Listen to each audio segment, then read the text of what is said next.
Hello everyone and welcome to another episode of The Fiction Room. Today's writing prompt comes to us from username Caladan. The prompt is, there exists 5 universes, each one tentatively connected to the others. Each universe is defined by the absence of one of the 5 elements: earth, water, air, fire, and magic.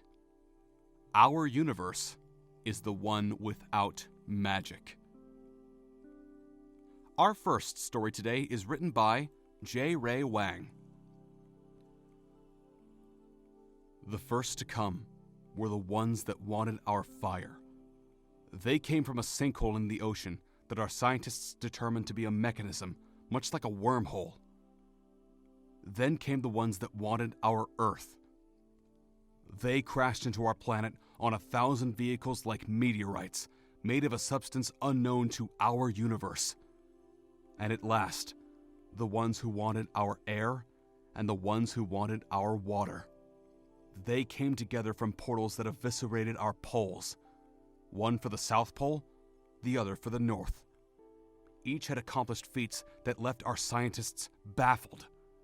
And what was even more troubling, they all resembled humans.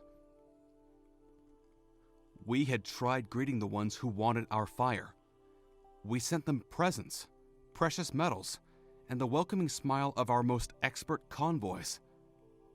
They retaliated with a tsunami that wiped out Japan. It was magic. Real magic. Something we had previously thought only existed in Hollywood and cartoons.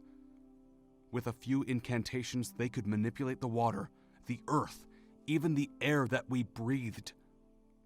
But they could not touch fire. So we gave them what they wanted. Napalm, incendiary bombs, hellfire missiles. They wanted our fire so bad. I hope they liked our gifts. Things were desperate, but humanity was always at its best when pushed to the edge. Then came the Earth Takers. At first, we had thought they were here to aid us in the invasion. They seemed enemies to the Fire Takers, and as the old saying goes, the enemy of my enemy is my friend. But though they were quick to attack each other, they were even quicker to attack us. These new aliens, they wanted our Earth. So we gave it to them in the forms of steel-tipped bullets, titanium-plated tanks, and a kinetic bombardment of tungsten launched from our satellites.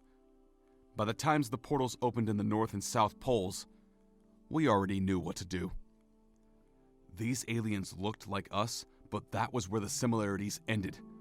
They had accomplished everything they had ever wanted through magic. What would have taken humans years to do, they could simply chant an incantation to do so. Thank God we never fell into the folly of magic.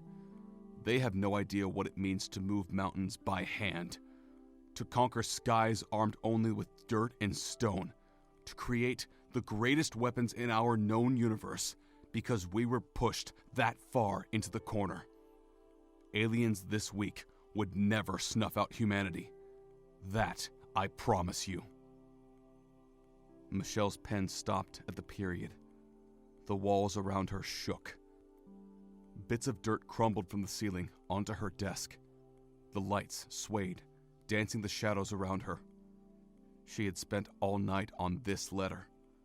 It was the last one she would ever write, and the first aimed at humanity's next generation. The generation of soldiers who had never experienced an alien-free Earth. "Michelle," came a voice from behind. She turned to see her first general, Paxson, his feet together, shoulders stiff, and arms held to his head in salute.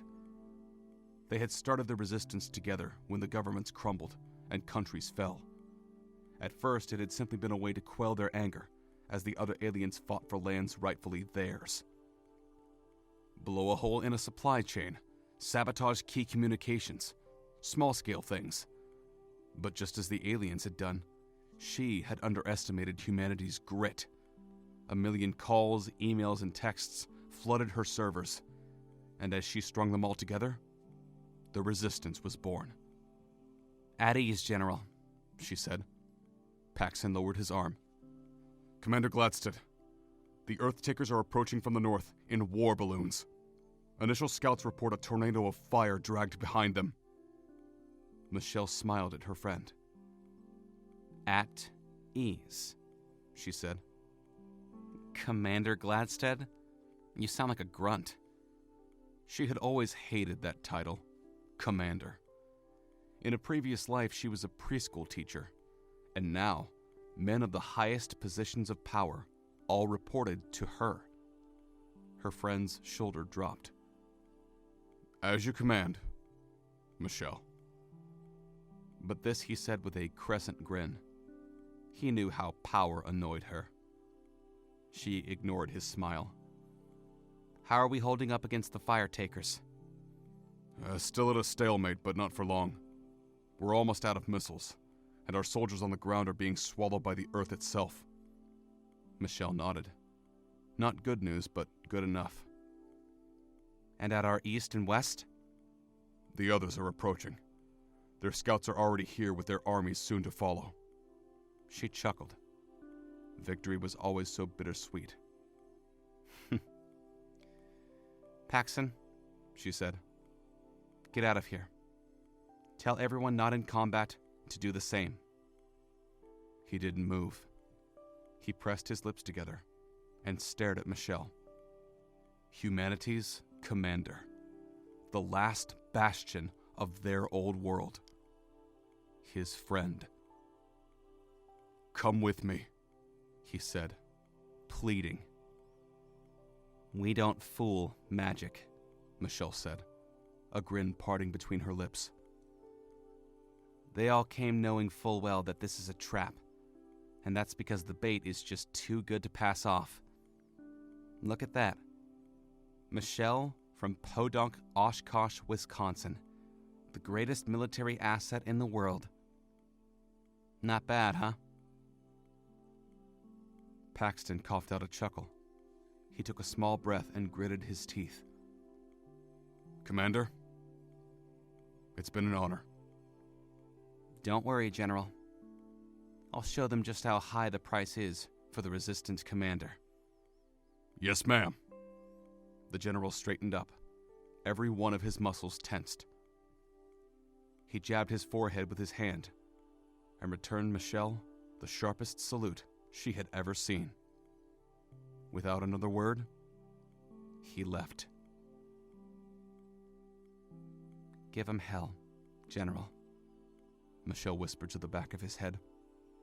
She watched, even as he turned the corner, and disappeared into the underground corridors of their bunker. Drops of water followed him out. The ground shook again. Another aftershock. Another earthquake. Michelle stared at her letter. She nodded as she put pen to paper and carved the last words. "We are about to unleash the deadliest weapon humanity has ever conceived. We call it the hydrogen bomb. It is the combination of every single one of our elemental powers. The blast will consume their armies and leave their bases defenseless. And when that happens, I have one single selfish request. Take everything from them. Go through their portals, their sinkholes, their spaceships, and show them the true horrors of the war they have bestowed upon us. Long live humanity, the warriors without magic.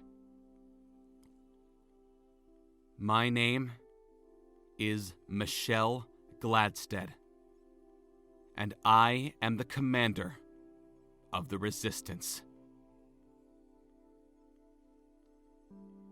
Thanks again for tuning in to The Fiction Room. If you like what you heard, please consider liking, sharing, and subscribing. It really does help us. But for now, be safe, be well, and we'll see all of you next time.